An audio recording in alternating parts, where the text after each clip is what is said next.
अस्सलामु अलैकुम दोस्तों। हज़रत उमर फारूक रज़ी अल्लाह ताला अन्हु की सीरीज़ का एक नया पार्ट लेकर आई हूँ। तो चलिए शुरू करते हैं। हज़रत मोहम्मद बिन सलाम से मरवी है कि हज़रत सैयदना उमर फारूक रज़ी अल्लाह ताला अन्हु के पास यमन से 2 चादरें आईं। लोगों ने 2 चादरें आप रज़ी अल्लाह ताला अन्हु को पहना दी। आप रज़ी अल्लाह ताला अन्हु वो दोनों चादरें पहनकर मिंबर नबवी सल्लल्लाहु अलैहि वसल्लम पर बैठे हुए थे और लोग आप रज़ी अल्लाह ताला अन्हु की खिदमत में हाजिर हो रहे थे। आप रज़ी अल्लाह ताला अन्हु ने उस दौरान देखा हज़रत सैयदना इमाम हसन और हज़रत सैयदना इमाम हुसैन रज़ी अल्लाह ताला अन्हु अपनी वालिदा हज़रत सैयदा फातिमा रज़ी अल्लाह ताला अन्हा के घर से निकले और उनके कंधों पर उस वक्त कुछ ना था। आपकी आंखों से आंसू जारी हो गए। लोगों ने आप रज़ी अल्लाह ताला अन्हु से रोने की वजह दरियाफ्त की तो आप रज़ी अल्लाह ताला अन्हु ने फरमाया कि मुझे इस बात पर रोना आ रहा है कि मेरे पास 2 चादरें हैं जबकि हसनैन करीमैन के पास एक भी चादर नहीं। मेरे पास जो चादरें हैं वो उनके लिए बड़ी हैं। उसके बाद आप रज़ी ताला अन्हु ने यमन खत लिखा और 2 चादरें हसनैन करीमैन रज़ी ताला अन्हु के लिए मंगवाई। जब दोनों चादरें आप रज़ी ताला अन्हु के पास पहुंच गईं तो आप रज़ी ताला अन्हु ने खुद हसनैन करीमैन रज़ी ताला अन्हा के पास जाकर उन्हें वो दोनों चादरें पहनाई। हज़रत सईद रज़ी ताला अन्हु से रिवायत है कि हज़रत सैयदना उमर फारूक रज़ी ताला अन्हु ने हज़रत अब्दुल्ला बिन अरकम से फरमाया कि मुसलमानों के बैतुल माल को हर माह में एक मरतबा तकसीम कर दिया करो। फिर कुछ अरसे बाद फरमाया कि तुम बैतुल माल को हर जुम्मे तकसीम किया करो। फिर कुछ अरसा गुजरने के बाद फरमाया कि तुम बैतुल माल को हर दिन में एक बार तकसीम किया करो। किसी ने आप रज़ी ताला अन्हु से कहा बैतुल माल में से कुछ माल को बाकी भी रहने दें ताकि बवक्त ज़रूरत काम आ सके। आप रज़ी ताला अन्हु ने फरमाया अल्लाह ताला ने मुझे इस अमर की दलील की तलक़ीन की और इस अमर की शरारत से मुझे बचा लिया।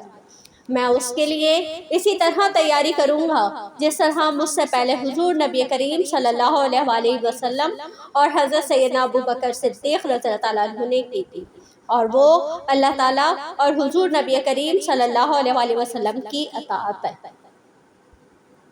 एक मरतबा हज़रत सैयदना उमर फारूक रज़ी ताला अन्हु के दौरे खिलाफत में एक पहाड़ की गार से आग नमूदार हो गई जिसने देखते ही देखते आसपास की मुताद्दिद चीज़ों को जलाकर राख कर दिया। आप रज़ी ताला अन्हु को जब पता चला तो आप रज़ी ताला अन्हु ने हज़रत तमीम दारी को अपनी चादर देकर फरमाया तुम मेरी ये चादर ले जाओ और उस आग को दिखाओ। हज़रत तमीम दारी ने वो चादर ले जाकर उस आग को दिखाई तो वो आग फैलना बंद हो गई और कुछ देर के बाद बुझ गई। हज़रत सैयदना उमर फारूक रज़ी ताला अन्हु के दौरे खिलाफत में एक लश्कर नहावन पर हमला आवर हुआ। उस लश्कर के सिपहसालार हज़रत सारिया थे। हज़रत सारिया नहावंद में दुश्मन फौज से लड़ाई में मसरूफ़ थे कि उस दौरान आप रज़ी ताला अन्हु को हज़रत सैयदना उमर फारूक रज़ी ताला अन्हु की आवाज़ सुनाई दी जो आपसे फरमा रहे थे कि ऐ सारिया पहाड़ की तरफ पीठ फेर दो। हज़रत सारिया रज़ी ताला अन्हु पहले तो हज़रत सैयदना उमर फारूक रज़ी ताला अन्हु की आवाज़ सुनकर हैरान हुए कि वो तो मदीना मुनव्वरा में है, लेकिन जब उन्होंने अपनी पीठ पहाड़ की जानिब फेरी तो वहाँ से दुश्मन फौज के एक लश्कर को हमले के लिए तैयार खड़ा देखा। आप रज़ी ताला अन्हु ने अपनी फौज को उस जानिब मुतवज्जा किया और यूँ दुश्मन अफवाज एक घुमसान के रन के बाद पिस्पा हो गई। हज़रत सैयदना उमर फारूक रज़ी ताला अन्हु के दौरे खिलाफत में एक मरतबा दरियाए नील का पानी खुश्क हो गया। मिस्र के गवर्नर हज़रत उमर बिन अल-आस ने आप रज़ी ताला अन्हु को पैगाम भेजा कि दरियाए नील का पानी खुश्क हो गया जबकि मिस्र की ज़्यादातर काश का दारोमदार दरियाए नील के पानी पर है। यहाँ के दस्तूर के मुताबिक अगर दरिया में जिंदा लड़की दफन की जाए तो दरिया जारी हो जाता है। अब आप रज़ी ताला अन्हु मुझे बताएं कि मुझे क्या करना चाहिए। हज़रत सैयदना उमर फारूक रज़ी ताला अन्हु ने कासिद के हाथ एक रुक्का देकर भेजा जिसमें तहरीर था कै दरियाए नील अगर तू खुद ब खुद चलता है तो हमें तेरी ज़रूरत नहीं और अगर तू अल्लाह जल के हुक्म से चलता है तो अल्लाह ताला के हुक्म से फिर से जारी हो जा।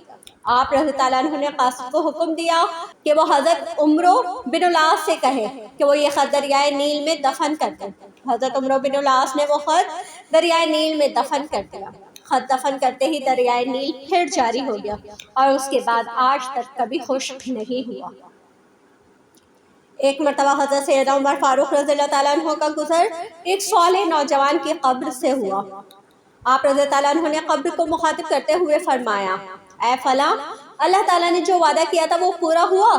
کیونکہ اللہ تعالیٰ کا فرمان ہے جو شخص اپنے رب کے حضور کھڑے ہونے سے ڈر گیا اس کے لیے 2 جنتیں ہیں۔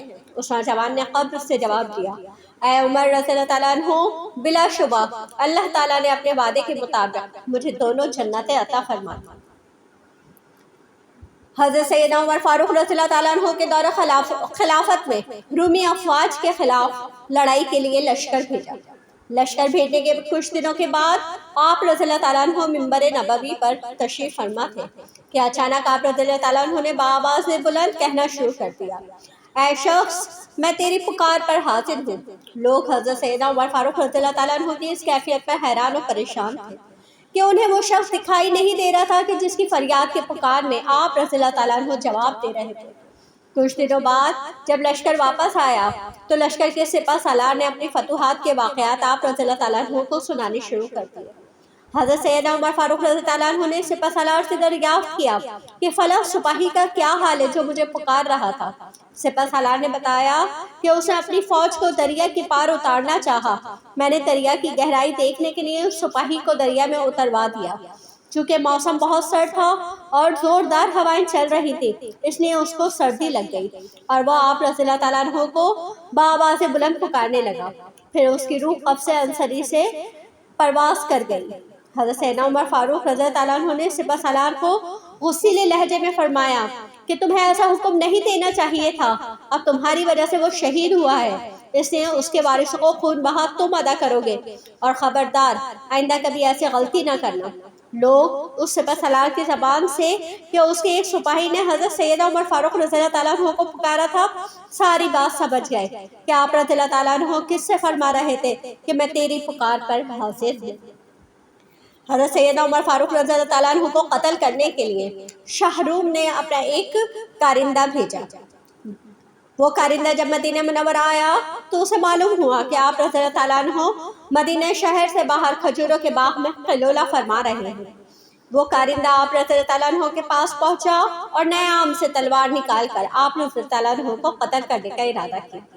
جیسے ہی وہ آگے بڑھا، اچانک اس کی جانب 2 شیر منہ پھاڑے چنگھاڑتے ہوئے آتے بڑھے، جس سے وہ ڈر کر چیخنے چلانے لگے۔ حضرت سیدنا عمر فاروق رضی اللہ تعالیٰ عنہ اس کی آواز سن کر بیدار ہو گئے اور اس سے چیخنے چلانے کی وجہ دریافت کی۔